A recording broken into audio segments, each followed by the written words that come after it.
Hello everyone, this is Antoine, or Nick Valentine on the Equestrian Amino, or alternatively Inspector Valvere on DeviantArt. Today I'm going to be showing how to shade, or at least how I shade. Now it's not going to be the best tutorial. I don't really make videos too often.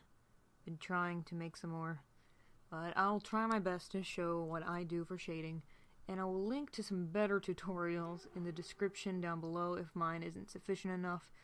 But mine's just going to be really quick and easy tips on how to shade traditionally and a little bit into the digital area, specifically for Paint Tool Sci. This isn't going to cover digital painting, however. I can make a different video for that sometime later. Let's go ahead and begin. What I'm going to be doing here is showing the really basic, simple ideas of shading.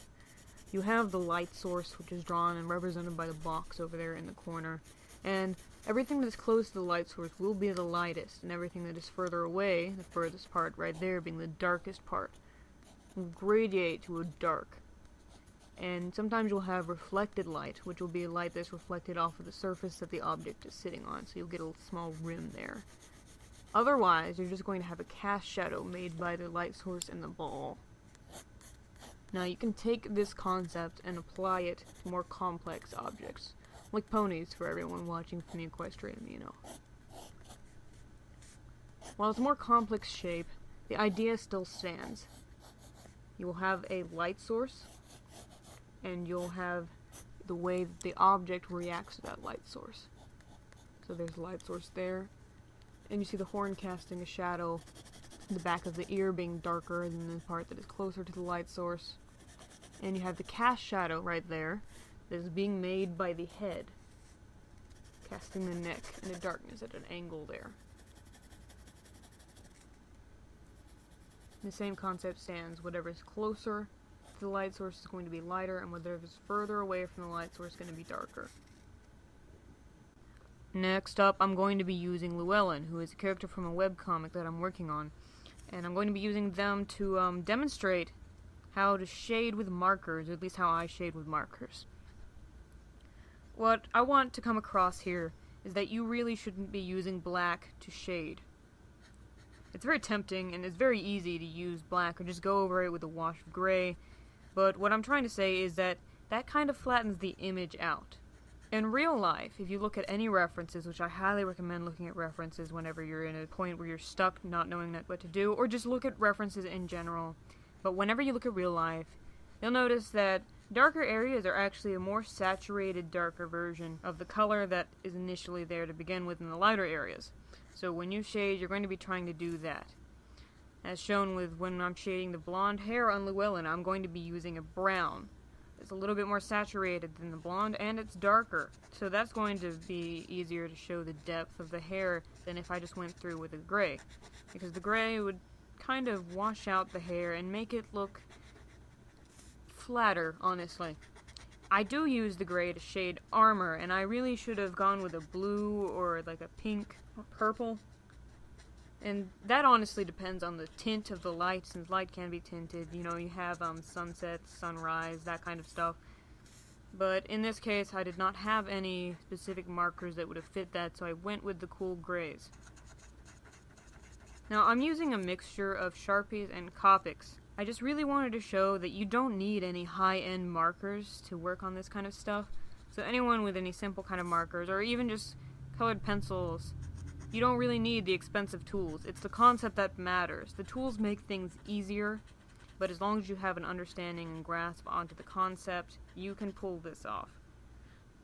Like, the Copics are good because they can blend and they come in a wider variety of colors and are a lot more accurate. But Sharpies can do this too.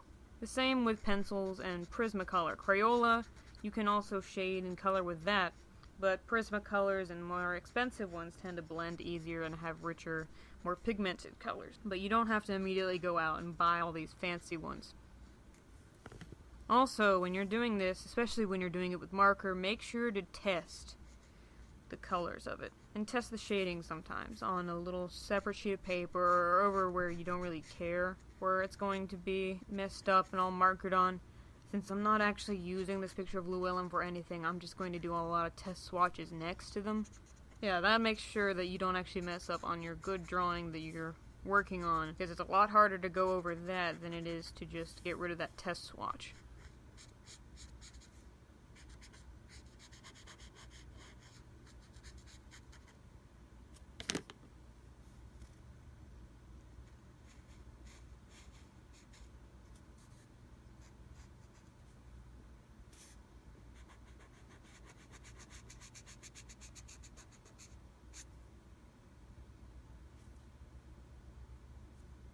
You can see right here I'm trying to find what kind of red or pink would be most appropriate for shading the face. I went through a couple because honestly I didn't have anything good, because I don't do traditional, unfortunately. So I settled on a kind of peachy color. It's a little bit strong, but it worked out in the end. And usually when shading skin tones, you want to go for a more pink or purple, depending on the undertone of the skin. And here I went with what I had, which was sort of like a peach color. I used the Copics to blend it out a little bit, because that's what Copics are good for. I'd say it worked out decently. Not the best, but it shows a good example of how faces end up shaded like that. And you can see that the hair on Llewellyn is casting a shadow onto the face there, because the hair is blocking the lighting. I'd say the light source on here is actually coming from that top little pink dot I did in the test swatch in the corner. That'd be an accurate area for the light source to be, looking at the rest of it. I also neglected to add a cast shadow on the neck. Totally forgot about that bit, but usually that would be there. After that, I pretty much just went through and added some minor detailing with the mechanical pencil. I enjoy doing that. Not everyone has to do it, but I just like to do that. Mechanical pencils are bae.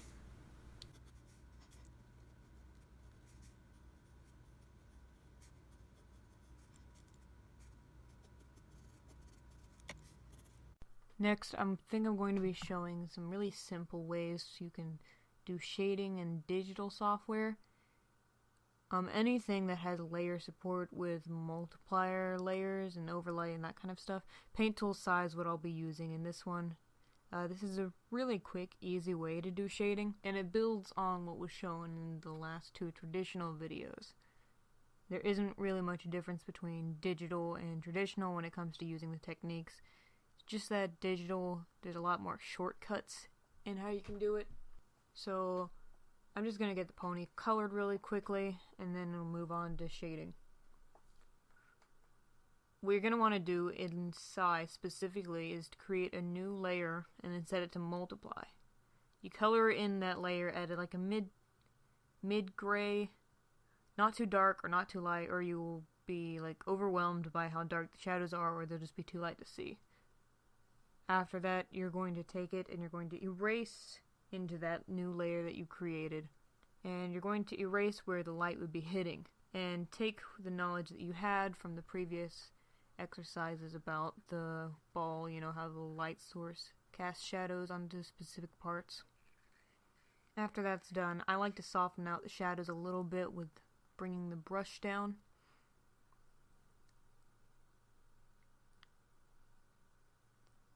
And then, like I said before, shading with gray or blacks is very stale, sort of. So you can hit preserve opacity and go over it with a different color and adjust it and play with it as you like to try and get the effect you desire. I used a blue this time to shade here. If you don't have layer functionality or anything like that in your digital software, you can still use the same techniques used in the traditional one. And additionally, if you do have layers but you don't have the multiply feature, that doesn't matter. Layers are very good to use, and it makes it so that you don't have to erase everything when you just erase one part of it. So when you're doing shading, it's a lot easier to go under it and shade without having to mess up literally everything if you make a mistake. I'm not really going to go into the crazy digital paint sort of stuff, but I can make a separate video if there's enough interest in that. What I taught here was just self-shading, which is what I normally use for most of the things I post on Equestria Amino. Be sure to leave any comments of any questions that you have, and I'll try to the best of my ability to answer them. Just keep in mind that I'm a hobbyist and not exactly a professional. Thanks for watching, and have a nice day.